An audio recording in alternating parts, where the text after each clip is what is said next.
Datanglah malakul jibal, malaikat penjaga segala bukit di atas dunia.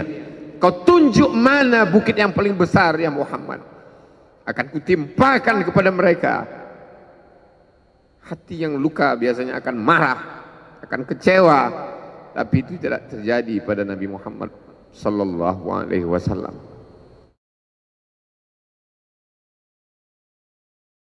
Alhamdulillah, wassalatu wassalamu ala Rasulillah Sayyidina wa maulana Muhammad ibni Abdillah wa ala alihi wa sahbihi wa man tabi'ahu wa mawala.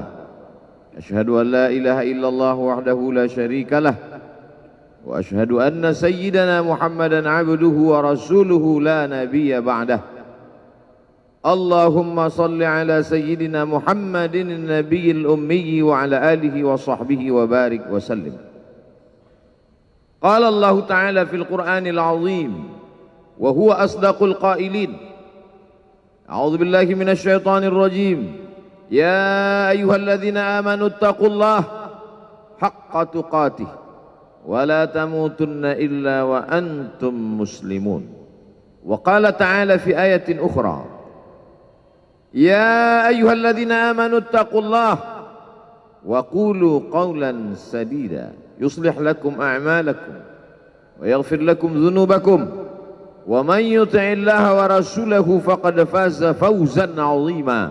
Ibadallah, usikum wa nafsi bitaqwallahi wa ta'atihi faqad fazal muttaqun. Hadirin jamaah Jumat yang dimuliakan Allah Subhanahu wa taala. Semua orang senang melihatnya karena dia bersih, karena dia rupawan, karena dia sopan dan santun, karena ayahnya meninggal dan ibunya juga sudah lama meninggalkannya. Orang kasihan melihatnya, maka karena kesenangan hati mereka, mereka sendiri yang memberikan gelar untuknya yang belum pernah mereka berikan kepada orang sebelum dia. Gelar itu bernama Al-Amin, orang yang layak menerima amanah. Amin diambil dari 3 huruf, alif, mim, nun. Dari kata alif, mim, nun muncullah kata amanah. Orang yang mampu menerima amanah disebut Al-Amin. Kita mengatakannya jujur. Lawan daripada amanah adalah khianah, al-khain, pengkhianat. Dia tidak berkhianat. Dia adalah seorang yang mampu mengemban amanah dan terpercaya, maka semua orang percaya kepada dia. Dari alif, mim, nun juga akar yang sama dengan iman, akar kata yang sama dengan iman, maka iman berarti percaya. Dia adalah orang yang dipercaya karena memang dia mampu mengemban amanah. Kapan kebencian itu datang? Kebencian itu datang ketika dia naik ke atas bukit Safa dan dia berkata kepada semua penduduk Makkah, seandainya aku katakan di balik bukit Jabal Abi Qubais yang besar, gagah, perkasa, tinggi, menjulang ini ada pasukan musuh yang akan menyerang kita, apakah kalian percaya? Semua mereka berkata, shadaqnaka, kami percaya karena memang kami menggelar engkau orang yang dapat dipercaya. Seandainya aku katakan bahwa ada pasukan musuh yang akan meluluh lantakkan, menghantam, membunuh kita, apakah kalian percaya? Mereka menjawab, shadaqnaka, kami percaya. Seandainya aku katakan bahwa aku menerima wahyu dari Allah dan aku diperintahkan Allah untuk mengabarkan kepada kalian yang baik-baik akan masuk surga, yang jahat-jahat akan masuk neraka, percayakah kalian? Disitulah perlawanan datang, bukan dari orang lain, bukan dari musuh, bukan dari lawan. Perlawanan itu datang dari saudara kandung, dari ayah kandung yang masih ada hubungan darah. tabban laka ya Muhammad alihadza jama'tana, celakalah engkau Muhammad, apakah hanya untuk ini saja kau kumpulkan kami hari ini? Allah membelanya, langsung Allah membelanya. Dia tidak membela dirinya, tapi Allah mengatakan tabbat yada abi lahabi wa tabba ma aghna anhu maluhu, hartanya tak ada berguna, wa ma kasab, hasil usahanya tak mendatangkan manfaat, wa imra'atuhu hammalatal hatab, istrinya menjadi pembawa kayu bakar, simbol dari adu domba, kata-kata yang membuat menyakitkan hati yang dibawa oleh Ummu Jamil istri Abu Lahab untuk menyiksa, menjelekkan, membuli, menebarkan berita untuk membunuh karakter Sayyidina wa Maulana Muhammad sallallahu alaihi wasallam. Ini bukti kalau hari ini ada anak muda yang rupawan, yang dermawan, yang disenangi lingkungannya, tidak ada orang yang tersinggung, biasa, karena Nabi Muhammad SAW juga pernah mengalami hal itu. Tapi begitu kau katakan, aku tadi malam bermimpi bahwa aku mesti hijrah, meninggalkan komunitas peminum khamar, meninggalkan geng kita yang selama ini bicara tentang yang haram, maka disitulah mereka akan berkata, apakah hanya untuk ini saja kita berteman selama ini? Mana persahabatan kita? Apa yang dialami pemuda-pemuda hijrah hari ini dialami oleh Rasulullah sallallahu alaihi wasallam 14 abad yang silam. Ketika kau berhasil bisnis, orang senang. Ketika kau berhasil membina rumah tangga, tidak ada orang yang tersakiti. Ketika anakmu lucu-lucu dan kau berada di tengah mereka, tidak terusik kepentingan mereka, tidak terganggu ekonomi mereka, engkau adalah sahabat, engkau adalah teman setia. Tetapi ketika kau tidak ikut kemauan manusia, disitulah engkau sedang melantik dirimu sendiri menjadi musuh. Maka Allah kuatkan hatimu. Wa in tuti' aktsara man fil ardi, kalau kau ikut kebanyakan orang di atas muka bumi, yudilluka an sabilillah, mereka hanya akan menyesatkan engkau dari jalan Allah subhanahu wa ta'ala. Tapi api itu tidak pernah padam. Kalau dia padam, maka berakhirlah dakwah Islam. Dia terus bergelora, dia terus menyala, dia terus membakar kemunafikan, membakar kemusyrikan, sampai akhirnya embargo pun tiba. Jangan ada yang mau bergabung dengan kelompok Muhammad sallallahu alaihi wasallam. Jangan ada yang mau berkirim makanan, jangan ada yang mau berdagang, jangan ada yang mau menjalin transaksi. Mereka ingin membunuh secara perlahan-lahan. Jangan beli produknya, jangan duduk bersamanya, jangan berteman dengan dia. Kenapa kamu mau berfoto dengan dia? Kenapa kamu mau bergambar dengan dia? Kenapa kamu masih mau mendengar ceramah dia? Adakah orang yang mengalami hal itu hari ini? Adakah ketakutan-ketakutan dari hamba Allah yang mengatakan Allahu Akbar, Allah Maha Besar, tapi takut ditinggalkan kawan, cemas ditinggalkan sahabat? Maka itu pernah terjadi pada kelompok Sayyidina wa Maulana Muhammad sallallahu alaihi wasallam. Kalau pembunuhan karakter tidak berhasil, maka ada yang lebih dahsyat daripada itu. Mereka tawarkan dunia beserta isinya. Wallahi, demi Allah wahai paman, demi Allah wahai Abu Talib, law wada'u syamsa fi yamini wal qamara fi yasari, andai mereka letakkan matahari di tangan kananku, bulan di tangan kiriku, ala atruka hadzal amr, supaya aku tinggalkan dakwah ini, aku tidak akan meninggalkannya. Bujuk rayu mulai tiba. Itu terjadi pada diri Nabi Muhammad sallallahu alaihi wasallam. Kalau kau tidak mempan dimusuhi, kalau kau tidak mempan dirangkul, kau akan dipukul. Kalau kau tidak mempan dipukul, kau akan dirangkul. Berbagai macam cara, dari mulai yang paling keras sampai yang paling lembut, dari mulai yang paling lembut sampai yang paling keras, sampai akhirnya tempat bergantung itu hilang, lenyap, musnah. Ada dua tempat bergantung, saudara kandung ayah Abu Talib. Mereka tidak mengusiknya karena dia keponakan Abu Talib. Abu Talib anak Abdul Muttalib, Abdul Muttalib anak Hashim, Hashim anak Abdi Manaf, Abdi Manaf anak Qusay, Qusaylah pendiri Darun Nadwah. Mereka keturunan darah mulia dari Adnan. Adnan menerima tetesan darah dari Ismail. Ismail anak kandung Ibrahim alaihissalam. Jangan ganggu dia karena dia keponakan Abu Talib. Masih ada backing, tapi Allah ingin agar hati itu tidak bergantung kepada manusia. Dia buat Abu Talib meninggal dunia, masih ada lagi tempat bergantung. Dia yang dulu ketika kedinginan datang, dia yang menyelimuti. Yang dulu ketika ketakutan datang, dia yang menenangkan. Dia datang menemui Waraqah ibnu Naufal.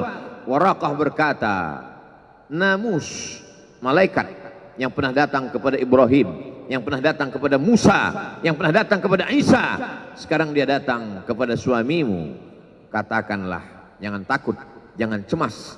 Kalau nanti sampai masanya dia akan diusir dari kampung halamannya, aku orang pertama yang akan membelanya. Karena begitu yang kutemukan dalam kitab-kitab suci yang kubaca, kata Waraqah bin Naufal. Hari itu juga tempat bergantung itu patah. Khadijah menghadap Allah subhanahu wa ta'ala. Tak lagi ada makhluk tempat bergantung, tak ada lagi ranting tempat berhinggap, tak ada lagi batang kayu tempat berpegang. Allah ingin agar engkau berserah hanya kepada Dia saja. Tidak ada makhluk. Bersandar kepada makhluk akan kecewa, bersandar pada kayu yang rindang akan tumbang, bersandar kepada benda akan binasa, bersandar kepada sahabat akan berubah menjadi musuh. Bersandarlah kepada Dia, Hayyun Maha Hidup, la yamut, Dia tak pernah mati. Bersandarlah kepada Dia, Al-Aziz yang Maha Perkasa, Al-Jabbar yang Maha Berkuasa.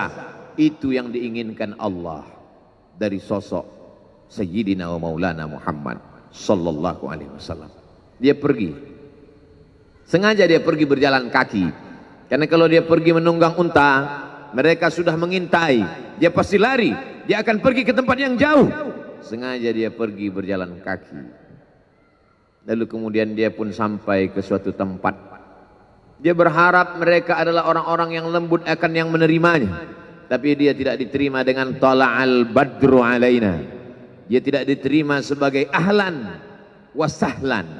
Ahlan, keluarga, kau datang kami sambut sebagai keluarga. Sahlan, mudah, kau datang urusanmu mudah. Ahlan wasahlan. Tapi dia tidak dianggap sebagai keluarga, dia tidak dianggap sebagai sahlan, dia dianggap sebagai musuh. Dia dilempar dengan batu, dia dilempar dengan kayu, dia dilempar dengan tulang onta. Apa yang dia lakukan? Dia bersembunyi di balik bukit.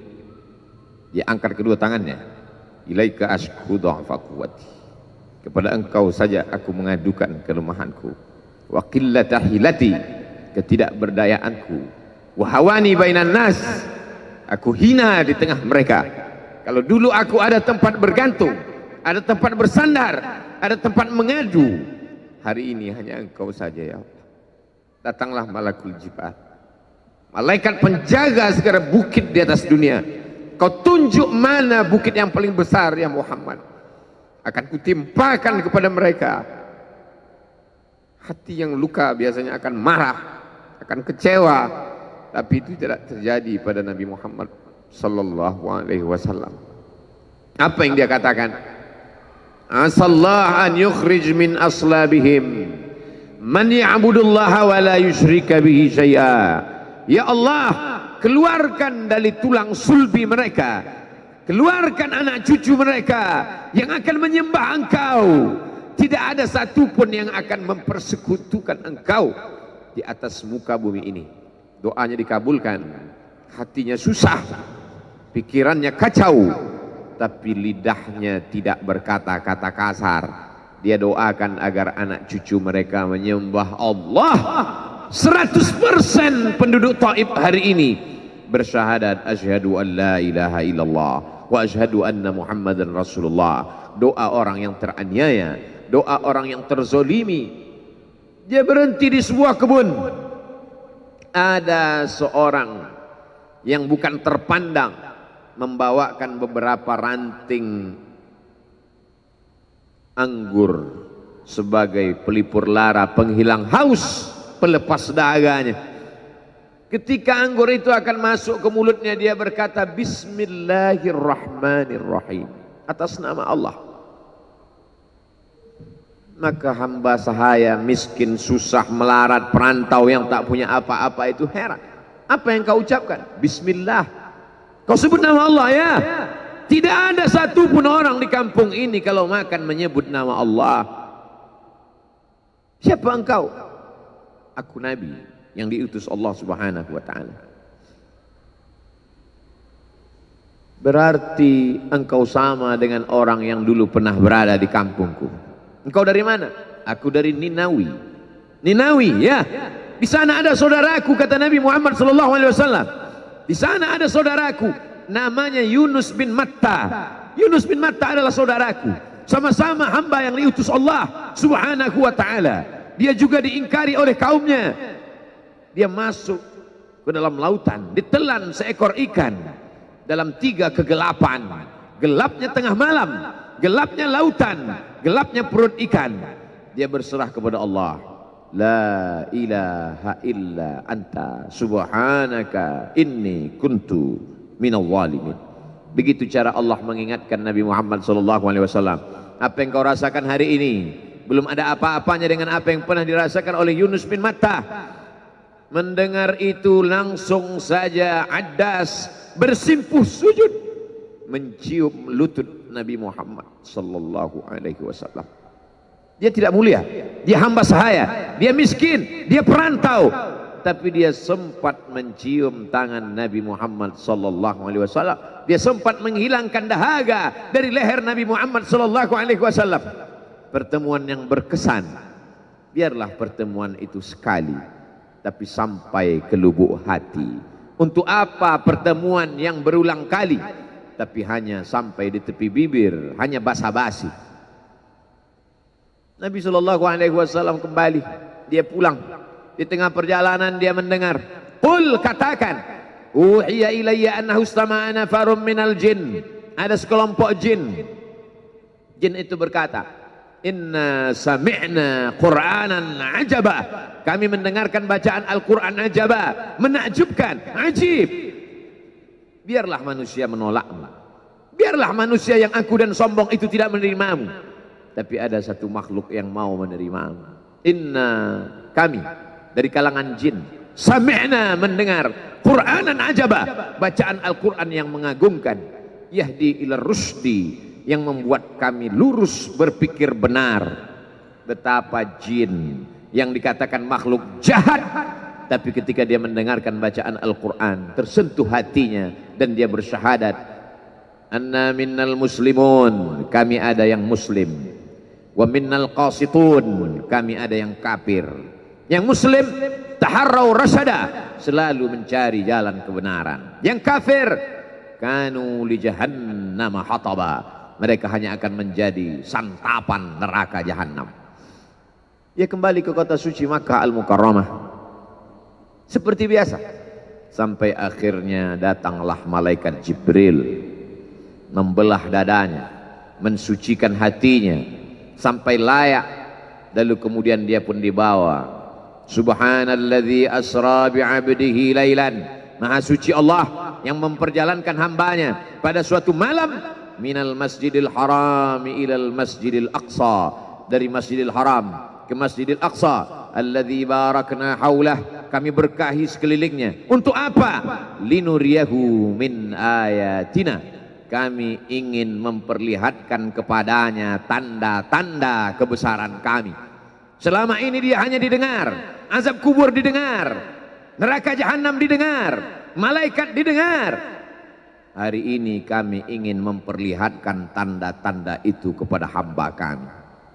Jangan bersedih ketika kau didustakan, jangan bersedih ketika kau dibunuh karaktermu, jangan berduka cita ketika tidak ada manusia yang menerimamu, karena sesungguhnya itu hanyalah cara Allah menguatkan hatimu, karena dia ingin mengangkat derajatmu, menempatkan di tempat yang terpuji, memperlihatkanmu sesuatu yang tidak pernah dia perlihatkan kepada manusia yang lain. Dia buat hatimu hancur berkeping agar tidak lagi ada tempat makhluk dalam hatimu. Yang ada hanya Allah semata. Ma fi qalbi ghairullah. Pada saat itu mentalmu sudah kuat, layaklah engkau berada di tempat yang terpuji. Kalau ada orang menyakitimu, jangan berduka. Kalau ada tetangga, sahabat, kawan baik meninggalkanmu, jangan berduka lara. Karena sesungguhnya di balik itu semua, fa inna ma'al usri yusra, inna ma'al usri yusra. Idza daqat 'alaika dunya faqul ya Allah. Kalau terasa sempit dunia, mengadulah kepada Allah. Idza sa'alta fas'alillah. Kalau minta-mintalah kepada Allah. Wa idza sta'anta fasta'in billah. Kalau minta tolong, minta tolonglah kepada Allah. Iyyaka na'budu wa iyyaka nasta'in. Kepada Engkau kami menyembah, kepada Engkau kami beribadah, kepada Engkau kami bersimpuh sujud, kepada Engkau juga kami meminta pertolongan. Barakallahu li wa lakum fil Qur'anil azim wa nafa'ani wa iyyakum bima fihi minal ayati wadh-dhikril hakim wa taqabbala minni wa minkum tilawatahu innahu huwal ghafurur rahim.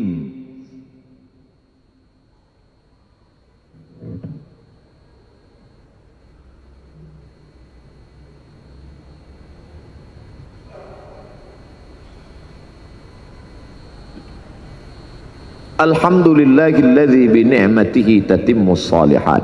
Wassalatu wassalamu ala sayyidis sadat wa ala alihi wa ashabihi ahlil fadaili wal karamat. Asyhadu an la ilaha illallah wahdahu la syarikalah wa asyhadu anna sayyidana Muhammadan abduhu wa rasuluh wa safiyyuhu min khalqihi wa khaliluh. Addal amanah wa ballagha ar-risalah wa nasaha lil ummah wa tarakana 'ala al-mahajjatil bayda lailuha kanahariha. Asyhadu an la ilaha illallah wahdahu la syarikalah. Allahumma salli ala sayyidina Muhammadin an-nabiyil ummi wa ala alihi wa sahbihi wa barik wa sallim. Qala Allah ta'ala fil Qur'anil 'azim wa huwa asdaqul qailin. A'udzu billahi minasy syaithanir rajim. Bismillahirrahmanirrahim. Wal 'ashr innal insana lafi khusr illa alladhina amanu wa 'amilus shalihat وتواصوا بالحق وتواصوا بالصبر. وقال تعالى في آية أخرى إن الله وملائكته يصلون على النبي يا أيها الذين آمنوا صلوا عليه وسلموا تسليما. اللهم اغفر للمسلمين والمسلمات والمؤمنين والمؤمنات الأحياء منهم والأموات برحمتك يا أرحم الراحمين.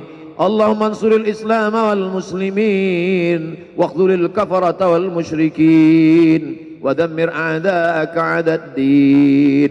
اللهم انصر إخواننا المجاهدين المظلومين في فلسطين وفي روهينيا وفي كل مكان من مشارق الأرض إلى مغاربها. لا تدع لنا في مقامنا هذا وفي ساعتنا هذه ذنبا إلا غفرته ولا هما إلا فرجته ولا دينا إلا قضيته ولا مسافرا إلا وصلته ولا مريضا إلا شفيته ولا ميتا إلا رحمته ولا حاجة من حوائج الدنيا والآخرة لك رضا ولنا فيها صلاح إلا قضيتها ويسرتها يا رب العالمين.